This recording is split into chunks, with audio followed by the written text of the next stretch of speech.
Hey flower folks, welcome to Sheer Inspirations. My name is Sheer and I'm a botanist and a horticulturist, founder of Sheer Inspirations located in Southern California, high desert zone 8B 9A borderline. In today's video, we are going to be learning a DIY of how to make these beautiful wood burn plant labels on door shims.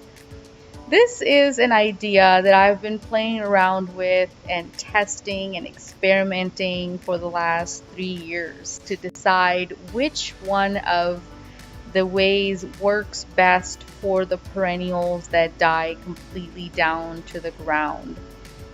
This can work for annuals too. However, I personally only use them for perennials that disappear and then I have no idea where things are and I don't want to accidentally plant something else in that space. So all of the ones that I have made are for perennials that are going to completely be down to the ground, and I would like to know where they're located once the season of that plant is over.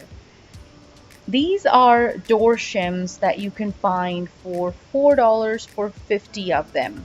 They are thinner at the bottom and thicker on top. It's easier to put the thinner part in the ground and leave the thicker part out, and you can bury half of it into the ground, and they have lasted more than 2 years without any damage, without breaking, without the name of the plant disappearing. So I wanted to give this a try and share with you once I was successful. This particular tool was purchased at Harbor Freight for $8 with their coupon, and it comes with a few different settings. I am by no means a professional wood burner. However, I seem to find that this is a great way of making plant labels that are going to last.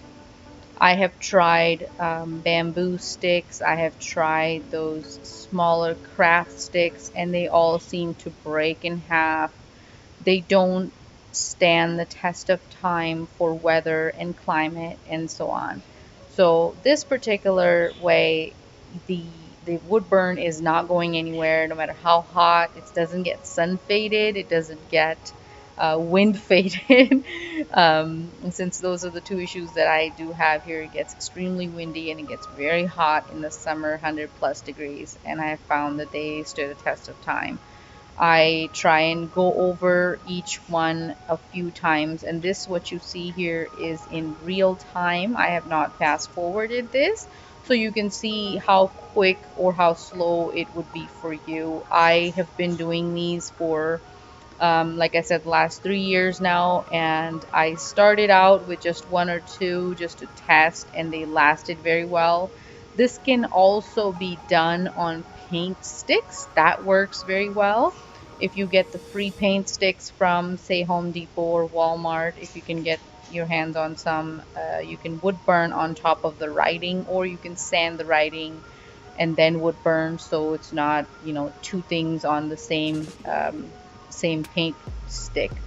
But the idea of doing the wood burning is so that it's not a marker, because when I've tried doing permanent markers, they disappeared in about 6 months, less than that sometimes. Some people have also suggested using blinds, the old blinds, and then writing with the garden marker. I have not personally tried that. I didn't have access to the blinds, and nor did I want to look for it. I wanted something that looked a little bit more sophisticated, a little bit more botanical and botanical garden style. And these are inspired by a botanical garden that I visited in Costa Rica actually a few years ago. And they did all of their plants, and they had all the wood markers, and of course they were a lot taller. I want to say those were 5-gallon paint stir sticks that they used. Some people also use for trees much bigger wood that would last a very long time, because these are for perennial shrubs and perennial plants. This is a perfect size. It's about 12 inches each. So you can do it either on a door shim or a plant stick, or a paint stick, I'm sorry. And it works great. You can write the name of the plant as well as the date, like I have here, or on some, instead of the date, I have written what color they are so I know. This is the Falsperia that got planted about a year ago and comes back every year but dies down completely to the ground, and then I have no idea where the plant is. So for my own reminder, I like to have this here. This is a Pyrrhus japonica. This is a very beautiful lily of the valley type of flower, and it flowers not just yet, in a few years, because the bush is so small.